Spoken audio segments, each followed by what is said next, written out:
Bueno, mi experiencia en educación para adultos inicia como politóloga con la formación de 90 profesores de últimos años de colegio a través de un programa que se llamaba Yo Represento, en el que buscábamos formarlos en el funcionamiento del Congreso de la República.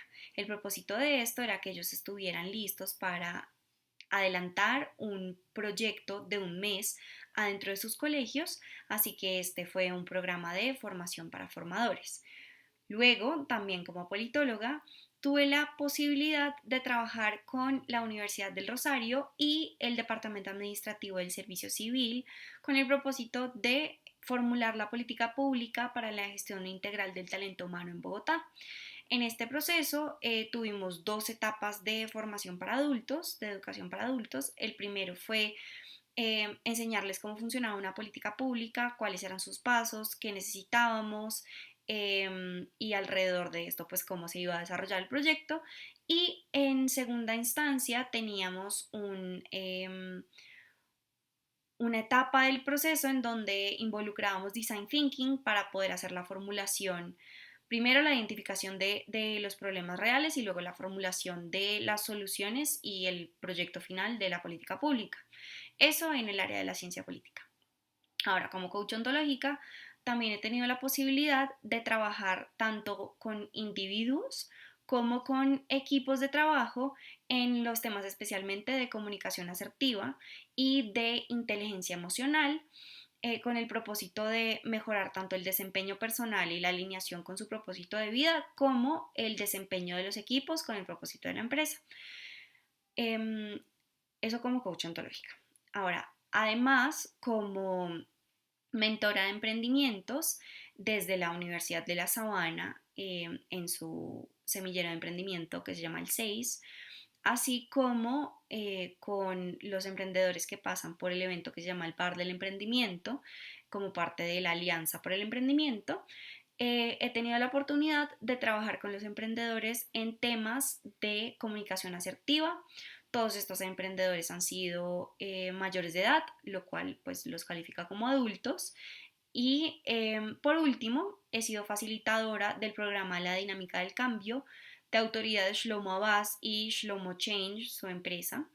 Y esto se desarrolló en Florencia, Caquetá, con 45 educadores de educación media que trabajan en áreas rurales de El Caquetá. Eso en cuanto a mi experiencia en educación para adultos. Esta última también fue de formación para formadores.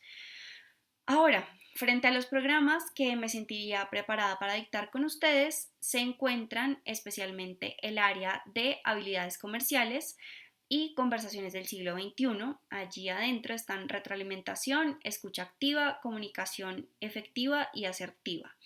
Allí también se encuentra la sección de equipos de alto desempeño, que incluye trabajo en equipo, autogestión y manejo del tiempo como parte de lo que me sentiría preparada para dictar. Además, en el área de aprender a pensar y aprender, pensar y formar, eh, me sentiría cómoda dictando mentalidad en crecimiento como parte de la sección de aprender a aprender, y en la sección de formación de transformadores me sentiría cómoda dictando retroalimentación. Ahora, en cuanto a adaptación al futuro, me sentiría cómoda dictando adaptación al cambio, y en crecimiento personal, inteligencia emocional y mindfulness. Eso da un total de 11 áreas. Finalmente, frente a la adaptación al futuro, como me imagino que ya podría dictar, propongo un caso que de hecho es de la vida real de una empresa que conozco, que es una empresa familiar de servicios de transporte y encomiendas. Ellos son una empresa que llevan 17 años en el mercado. El padre de esta empresa pues fue el que la fundó, el que la creó. Lleva trabajando con la mayoría de sus empleados más de 10 años, lo cual significa que llevan con él desde el principio de la creación de la empresa. Y en este momento sus hijos están empezando a trabajar con él. Entonces el caso que estaríamos trabajando es el siguiente. La forma de trabajo del padre es bastante tradicional y bastante, podría decirse, autocrática de alguna manera, porque trabaja mucho desde el miedo que infunden los empleados, trabaja mucho desde la imposición de las tareas, muchas veces a través del miedo, y desde la exigencia de mucho trabajo, muchas horas, que termina haciendo que se disminuya la productividad de la empresa cuando él quisiera buscar lo contrario. Ahora, su hija quiere implementar una nueva estrategia de manejo del personal que apoye al bienestar de la empresa a partir del bienestar de los empleados y no a costas de este. Entonces aquí es en donde entra la propuesta de programa que vendría por parte de EduEmplea y por mi parte. Entonces, a partir de la planimetría vendríamos iniciando con el rompehielo y la actividad que propongo se llama historia palabra a palabra y una segunda parte que se llame historia frase a frase. ¿Cuál es el propósito de esta actividad? Es que las personas que estén en este taller puedan trabajar a partir de lo que la persona anterior ha dejado como insumo. Quienes estarían sentados en este taller estarían el director de la empresa, que es el padre, los dos hijos, que son como los segundos al mando, y quienes serían los terceros al mando, que han sido los supervisores de la mayoría de los procesos desde la creación de la empresa. El propósito de este espacio de rompehielo es que como estamos trabajando adaptación al futuro, ellos puedan adaptarse y saber trabajar desde el principio del espacio a partir de los insumos que haya dejado la otra persona y con el propósito de generar un resultado conjunto que no se ha generado antes.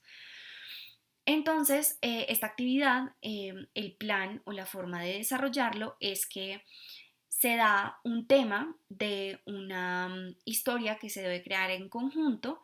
Inicialmente, de hecho, frase a frase, entonces cada persona tiene una frase para empezar a crear como un rompecabezas de la historia y la persona que siga tendrá que alimentarse a partir de lo que la persona anterior ha dejado en la historia. No importa si la historia es loca, de hecho si se vuelve divertida, cómica, es más interesante y ayuda muy bien a romper el hielo y a generar mucha creatividad y menos rigidez en la forma de buscar soluciones. Así que esta sería el rompehielo, primero frase a frase y luego lo haríamos palabra a palabra buscando dinamismo y más rapidez en el proceso. Esto duraría de 10 a 15 minutos. Ahora, la segunda parte sería la introducción y esta introducción tendría dos secciones. La primera sección es, hablaríamos sobre la productividad y la herramienta o el material que utilizaríamos serían muchos estudios o varios estudios que presenten datos sobre la felicidad en el trabajo y cómo esto aporta a la productividad, sobre las horas de sueño y cómo esto aporta a la productividad, sobre las menos horas en el trabajo pero mayor efectividad en los resultados y cómo esto aporta a la productividad de las empresas, el propósito de vida de las personas, cómo se puede alinear con el propósito de las empresas, etcétera. Sería una compilación de todos estos datos y de cómo se ha probado en la vida real que funcionan para que puedan identificar la necesidad de cambiar el estilo de trabajo y de adaptarse un poco al futuro, sabiendo que estas son tendencias mundiales y que también están en Colombia y cómo se pueden aplicar. Ahora, esta segunda parte de cómo se pueden aplicar, lo haríamos a partir de hablando una conversación sobre estos datos y cómo los ven reflejados en su empresa. Entonces sería una interacción entre quien estuviera exponiendo, en este caso yo, y las personas de la empresa que estarían calificando en un formato de semáforo qué tanto se cumple o no con esa estrategia de bienestar para los empleadores, para los empleados adentro de su empresa. Así que si lo califican verde, significaría que están perfectos en esa área, así que no tendrían que hacer nada de trabajo al respecto. Si lo califican en amarillo, significaría que ellos están en un estado intermedio en esa actividad y por lo tanto estaría bien trabajarla, como tal vez es posible que no sea dentro, no esté dentro de las prioridades. Y si está en rojo, es una de las primeras cosas que habría que atacar. Con eso empezamos a tener un diagnóstico del problema en el caso específico de esa empresa y empezamos a incluir más a las personas con su experiencia de la empresa.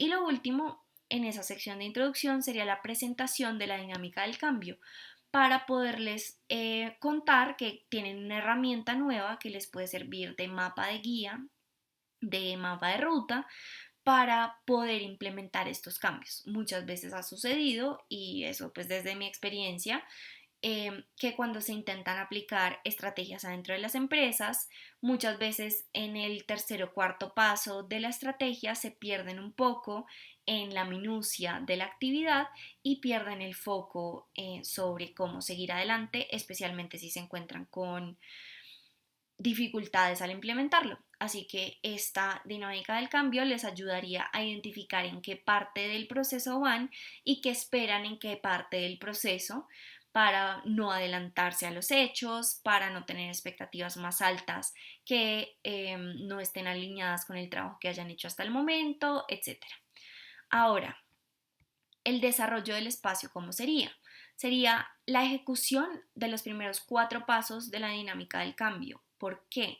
Porque esta es una estrategia que realmente involucra más tiempo de trabajo, que puede llevar semanas o incluso meses, dependiendo de ese cambio que se quiere implementar, ya sea en la empresa o incluso a nivel personal. Entonces, los primeros 4 pasos son los que se podrían realizar en un solo espacio y en un solo momento. El resto ya requerirían un poco de seguimiento y de dejar que las cosas sucedan en el tiempo. Así que si se tuviera dentro de este programa un seguimiento con este caso, sería maravilloso.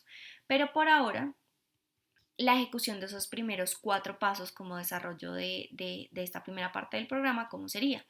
El primer paso de esta dinámica es identificar cuál es la inercia en la que venía funcionando la empresa y cuál es la insatisfacción de esa inercia, cuál es la parte que no les interesa. La ventaja es que ya hemos adelantado sobre esto identificando los semáforos en rojo. Ahora el propósito va a ser que ellos puedan declarar cuáles de esos definitivamente son en los que van a trabajar. Ojalá sea solo uno. Es lo más importante para que puedan enfocar sus esfuerzos en un solo proceso y que no estén dispersos intentando muchas cosas al mismo tiempo. A partir de esa declaración de quiebra empieza la ideación, en donde se hace una lluvia de ideas, incluso una metodología de design thinking, para poder tener la mayor cantidad de ideas de diferentes fuentes y de diferentes estilos. Y de ahí también se propone, o el propósito de esto más bien, es tener una declaración de ejecución, lo que significa que tendrán que escoger las mejores ideas y priorizarlas entre ellas para poder tener un plan de ejecución.